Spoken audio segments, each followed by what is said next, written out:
gak sih kamu ngerasa aneh banget gitu, padahal gak terjadi apa-apa, scroll media sosial, lihat orang-orang ketawa, story penuh warna, caption bahagia, tapi di dalam hati kamu ngerasa hampa, seolah-olah dunia terus bergerak maju dan kamu cuma diam di tempat. Bukan karena kamu gak berusaha, tapi karena kamu gak tahu lagi apa yang harus kamu kejar. Nah, sebenarnya fenomena ini itu sering disebut dengan FOMO, fear of missing out. Tapi buat banyak dari kita, bukan cuma takut ketinggalan acara atau update terbaru, ini tentang takut ketinggalan hidup itu sendiri, takut nggak punya momen yang bisa dibanggakan, takut nggak cukup bernilai di mata orang lain, takut nggak jadi bagian dari cerita siapa-siapa. Nah, waktu aku ngalami hal ini, rasanya tuh kayak berdiri di tengah keramaian, tapi nggak ada yang benar-benar melihat.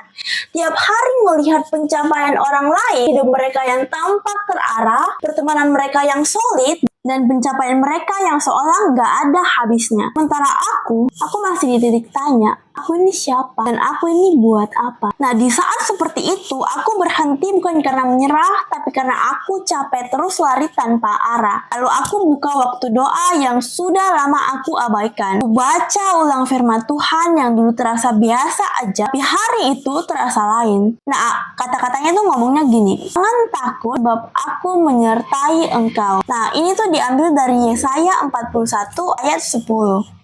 Nah, ayat ini nggak serta-merta menyelesaikan semua keresahan, tapi ayat itu bikin aku sadar satu hal penting. Nah, selama ini aku takut kehilangan hal-hal di luar dari aku, tapi aku lupa bahwa yang paling penting justru sering aku abaikan. Hadirat Tuhan yang setia diam di dalam. Tuhan gak butuh kita jadi terkenal. Dia gak nanya berapa followers kita, berapa banyak yang ngajak kita hangout, atau seberapa padatnya jadwal kita. Yang dia cari adalah hati yang mau mendengar. Walau dunia terasa ribut, hati yang mau kembali, udah terlalu jauh. Nah, FOMO itu sering datang karena kita merasa kosong, dan kekosongan itu bukan selalu karena kurang kegiatan, tapi karena kehilangan arah. Tuhan gak janji hidup kita akan selalu ramai dan menyenangkan, tapi Dia janji kita gak akan pernah benar-benar sendirian. Nah, jadi kalau hari ini kamu merasa ketinggalan hidup, mungkin itu sinyal untuk berhenti sebentar.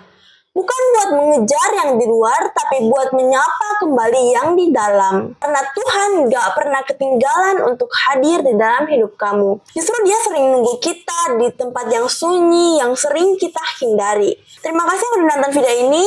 Jangan lupa like, comment, subscribe, dan share video ini. Bye-bye. Thank you yang udah nonton.